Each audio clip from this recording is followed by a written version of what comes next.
कहानी का आगाज 13वीं सदी के आखिर में एनातोलिया यानी मौजूदा तुर्की की सरजमीन से होता है। मंगोलों के तूफान ने सल्जोकी सल्तनत को तबाह कर दिया था और हर तरफ छोटी छोटी खुद मुख्तार रियासतें यानी बेलकें कायम थीं। इन्हीं में से एक छोटी सी रियासत का सरदार था अर्तुगरुल गाजी। इसके बेटे उस्मान गाजी ने 1299 में अपनी आजाद रियासत की बुनियाद रखी। एक मशहूर रिवायत के मुताबिक उस्मान ने एक ख्वाब देखा कि उसके सीने से एक दरख्त उगा है जिसकी शाखें पूरी दुनिया पर फैल गई हैं। इस ख्वाब को एक अजीम सल्तनत की बशारत समझा गया और इसी ख्वाब ने उस्मानियों को आगे बढ़ने का हौसला दिया। उस्मान के जानशीनों ने इस ख्वाब को हकीकत में बदलना शुरू कर दिया। ओरहान गाजी उस्मान के बेटे ने रियासत को मुनज़्ज़म किया, पहली मुस्तकिल फौज यानी चरी की बुनियाद रखी और पहली बार यूरोप में कदम जमाए। वो सल्तनत के हकीकी मेमार थे। मुराद अव्वल इसने सल्तनत को यूरोप में फैलाया। अदरने यानी एडरने को फतह करके नया दारुल हुकूमत बनाया, लेकिन कोसोवो की जंग में शहीद हो गया। बायज़िद यिल्दिरम यानी आसमानी बिजली, इसने बिजली की रफ्तार से सल्तनत को फैलाया, लेकिन अमीर तैमूर के हाथों अंकरा की जंग यानी 1402 में शिकस्त खाकर कैदी बन गया, जिससे सल्तनत तकरीबन तबाह हो गई। मोहम्मद अव्वल यानी बानी सानी बायज़िद के बेटे ने 11 साला खाना जंगी यानी दौरे फितरत के बाद बिखरी हुई सल्तनत को दोबारा मुत्तहिद किया और इसे दूसरी जिंदगी दी। इस दौर का अरूज 29 मई 1453 को आया, जब 21 साला सुल्तान मोहम्मद दोम, जिसे तारीख मोहम्मद फातेह यानी महमद द कॉन्करर कहती है, ने जदीद तोपों का इस्तेमाल करते हुए बाज़ंतीनी सल्तनत के 1000 साला नाकाबिल तस्खीर दारुल हुकूमत कुस्तुनतुनिया यानी कॉन्स्टेंटिनोपल को फतह कर लिया। इसने इसका नाम इस्लाम्बोल यानी आज का इस्तांबुल रखा और इसे अपना दारुल हुकूमत बनाया। इस फतह ने सल्तनत उस्मानिया को एक इलाकाई ताकत से एक आलमी सल्तनत में तब्दील कर दिया। अगले 200 साल सल्तनत उस्मानिया का सुनहरा दौर थे। सलीम अव्वल यानी हैबतना मोहम्मद फातिह के पोते ने सिर्फ 8 साल की हुकूमत में शाम, फिलिस्तीन और मिस्र को फतह करके ममलूक सल्तनत का खात्मा कर दिया। इसने मुकद्दस शहरों मक्का और मदीना को सल्तनत में शामिल किया और खिलाफत को उस्मानी खानदान में मुंतकिल करके खुद को पहला उस्मानी खलीफा बनाया। सुलेमान आजम यानी अल कानूनी सलीम के बेटे सुलेमान का दौर यानी 1520 से 1566 सल्तनत का अरूज था। इसके दौर में सल्तनत की सरहदें वियना के दरवाजों से लेकर इराक तक और शुमाली अफ्रीका तक फैली हुई थी। वो सिर्फ एक अजीम फातेह ही नहीं बल्कि एक अजीम कानून साज यानी अल कानूनी भी था, जिसने पूरी सल्तनत के लिए एक जामे कानूनी निजाम बनाया। इसके दौर में मेमार सनान जैसे अजीम आर्किटेक्ट ने सुलेमानिया मस्जिद जैसी शानदार इमारतें तामीर की। ये सल्तनत की ताकत, दौलत,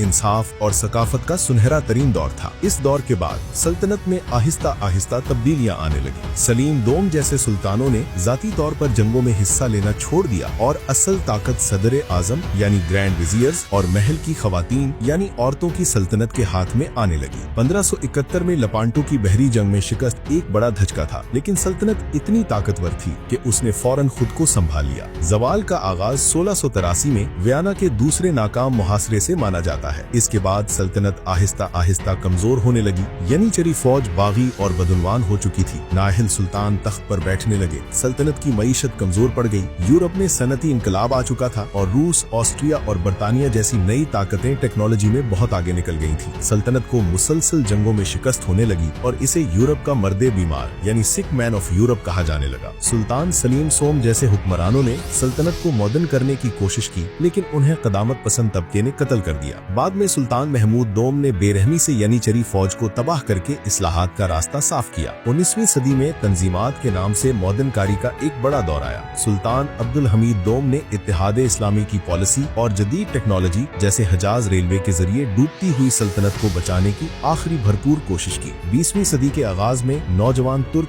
यानी यंग टर्क्स की तहरीक ने सुल्तान की ताकत को खत्म कर दिया और सल्तनत को पहली जंग अजीम में जर्मनी का इत्तेहादी बना दिया। ये एक मोहल्ले गलती साबित हुई। जंग में शिकस्त के बाद फातिह इत्तेहादी ताकतों यानी बर्तानिया और फ्रांस ने सल्तनत के टुकड़े टुकड़े कर दिए। इस्तांबुल पर कब्जा हो गया। इसी दौरान तुर्की में मुस्तफा कमाल अतातुर्क की क़यादत में एक कौमियत परस्त तहरीक ने जन्म लिया। उन्होंने गैर मुल्की ताकतों को मुल्क से निकाला और 1 नवंबर 1922 को 623 साल पुरानी सल्तनत उस्मानिया के खात्मे का बाज़ाब्ता ऐलान कर दिया। आखिरी सुल्तान यानी मोहम्मद शशम को जिलावतन कर दिया गया। सल्तनत उस्मानिया तो खत्म हो गई, लेकिन इसने अपने पीछे एक अजीम विरासत छोड़ी। आज बल्कान, मशरिक़ वुस्ता और शुमाली अफ्रीका के दर्जनों ममालिक की सरहदें इसी सल्तनत की तकसीम से वजूद में आई। इसका तर्ज तामीर, इसका खाना और इसकी सकाफत आज भी इन तमाम इलाकों में जिंदा है और सबसे बढ़कर इसकी राख से एक नए मुल्क जमहूरिया तुर्की ने जन्म लिया।